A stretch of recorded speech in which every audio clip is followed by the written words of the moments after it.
Hello, I'm Julia, and this video is all about my string quartet number 8. This one I think is one of my favourites, and it's one of the most enjoyable, at least I think so. After writing quite a few serious pieces, quartets 5, 6 and 7 were all quite serious, I really wanted to make this one really frivolous and fun.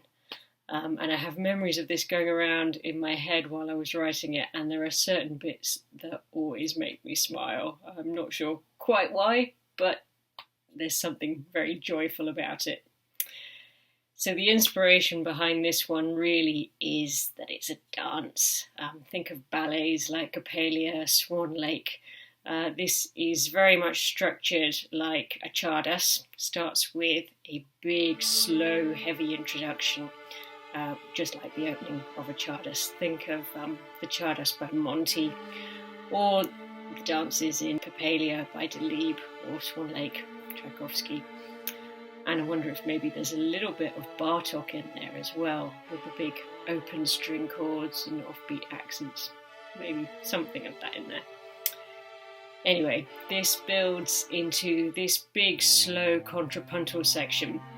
And interestingly, although it's a slightly different context, I think Robert Schumann might have had a bit of an influence here.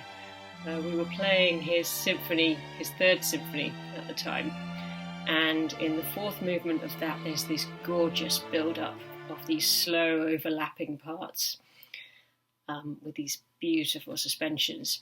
And although this is a very different context, obviously there are only a few short bars here for string quartet, I think I had that in mind when I was writing it.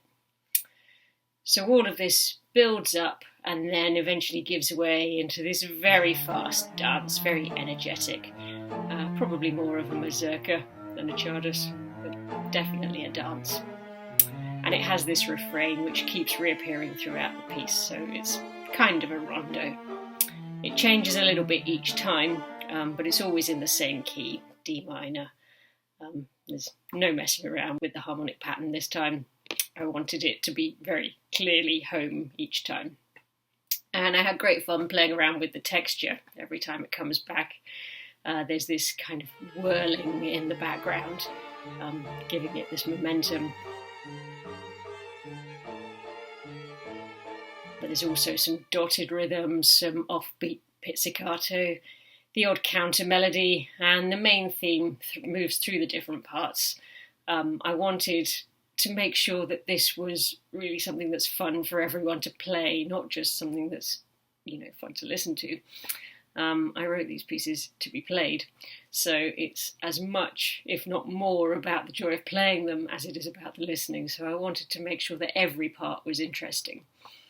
In between these refrains, we get sections in slightly different styles and different keys. First of all, we get a section that expands on the whirling semiquavers, taking us through D major, E flat major, into B flat major, where we start to get these big swells in the other parts. And this keeps ascending chromatically, building up more and more tension.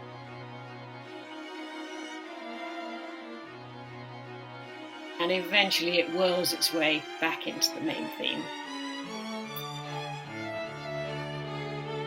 The second of these sections is much calmer and takes us, albeit very briefly, out of the world of these whirling semiquavers to somewhere a bit more laid back.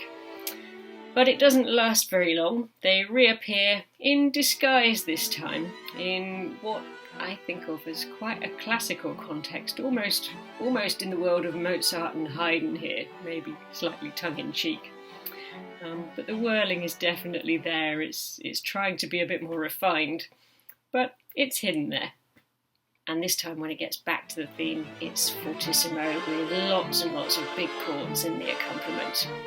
And eventually the whirling wins out, and we move on into a coda set against this relentless whirlwind, which builds up to a climax and then just stops on this big dominant chord, and we're back into the czardas to the opening, which is kind of a reminder of where we came from and how far we've come. before we launch into a final presto and these slightly cheeky pizzicato chords which finish the piece. The whole thing is a dance and it's a bit of a melodrama, but it always makes me smile, and I hope it does you too.